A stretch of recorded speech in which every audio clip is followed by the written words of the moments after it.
Now, in terms of the environment that we put ourselves in online, now I want to take a moment and talk about that. I said that your news feed's like your fridge. That's what you're going to eat all day. That's what you're going to ingest. How can we start to make it healthier? How can we take out the molded cheesecake and the really, really old burger and the cyanide and maybe replace it with some healthy food? Maybe some vegetables, you know, maybe some vitamins and minerals, you know, like stuff that's going to make you strong.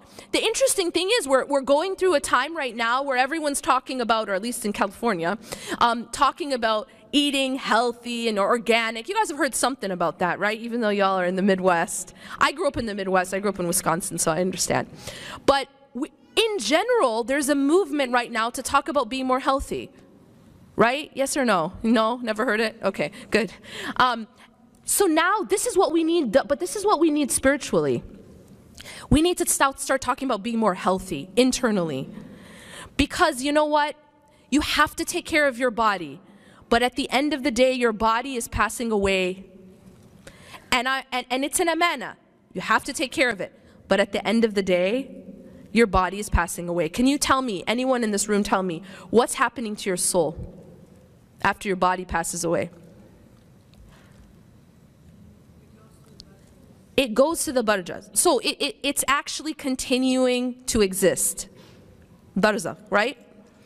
So your soul continues and your body disintegrates. Which one do we take better care of, generally? Isn't that ironic? Does anyone else find the irony in that? We take better care of our body than we do our soul, even though our body is passing away and our soul is not.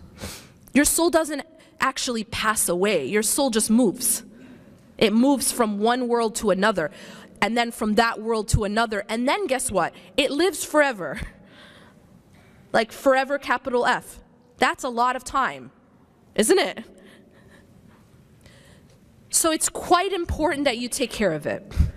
And I'm telling you that because we live in a social media age right now, one of the biggest sources of poison is what we're looking at online, what we're following. And I'm going to put aside right now, like, I'm not going to get into a fiqhi discussion about what's haram and what's halal, because I'm not qualified to do that. But what I do want to do is I want to just talk about just basic psychology, all right? What you guys are following, it may not be blatantly haram, right?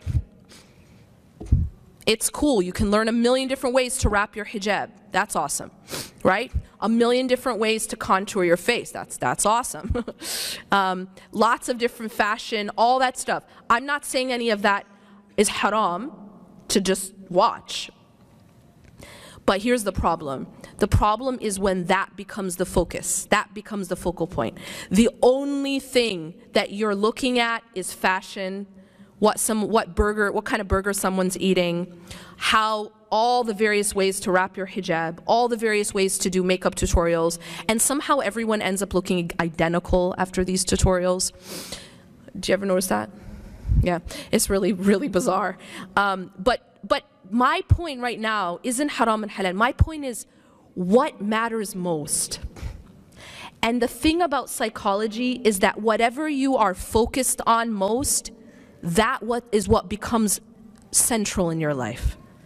And so a person who's only looking at fashion, who's only looking at material things, dunya, what's this person wearing, what's that person eating, which parties are they at, you know what, do you guys get what I'm saying? If that's the only thing that you're looking at every single day, guess what's going to be most important to you?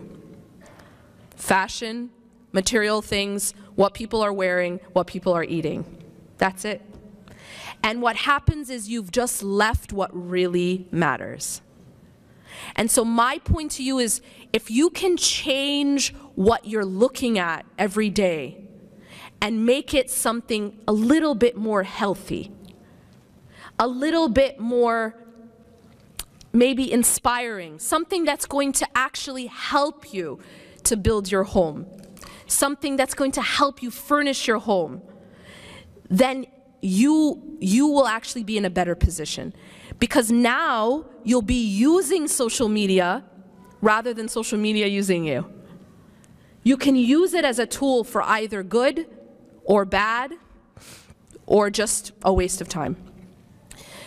Lastly, because I really do have 5 minutes left, I want to just leave you guys with some advice, some practical advice. And I told you guys that you take care of your body. We all do, and we need to, but we've neglected our soul. We've neglected that home that we're definitely moving into. So I want to just leave you guys with 3 points of how you can furnish that home and how you can not just, improve your own internal being, but also be a better friend for others. The first thing is the salah.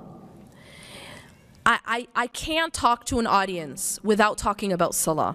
And the reason for that is salah is the oxygen that keeps us alive. It is the spiritual oxygen of the heart and soul. And so the salah will allow you to be able to be healthy in the same way that oxygen allows you to continue to live. And if a person is eating organic vegetables and green juices and they're really, really healthy but they're not breathing, what's going to happen to them? Come on, you guys don't have to be a doctor. You're gonna die if you don't breathe, right? And it doesn't matter how healthy your food is. So the salah is that basic oxygen that keeps you alive. Number 2, I'm gonna ask everyone to download an app onto their phone called My Dua.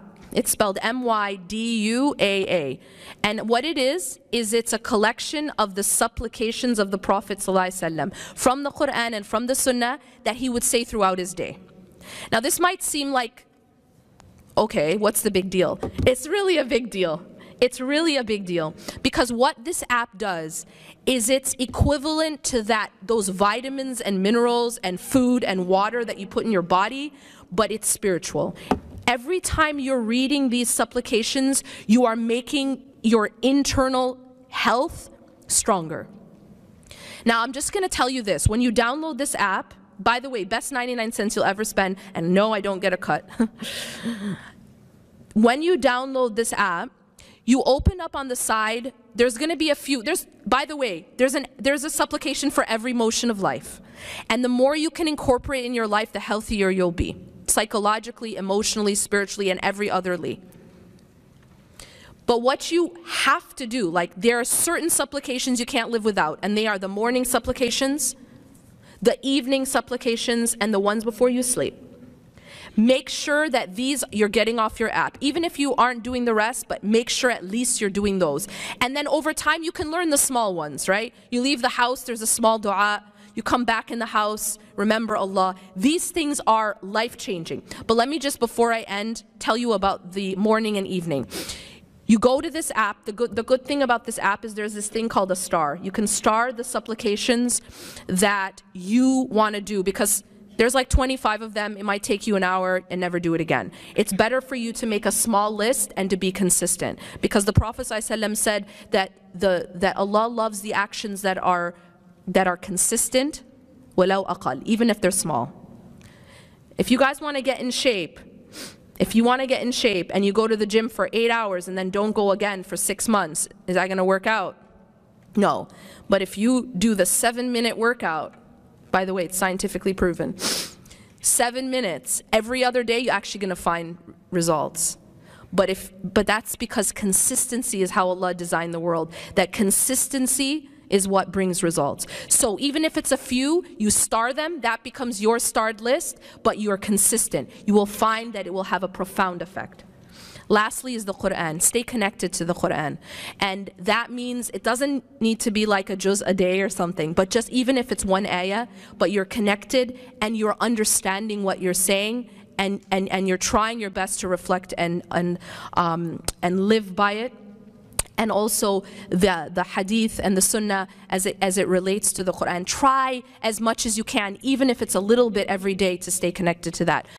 أشرقت نفسي بنور من فؤادي حينما رددت يا رب العباد. وانتشت روحي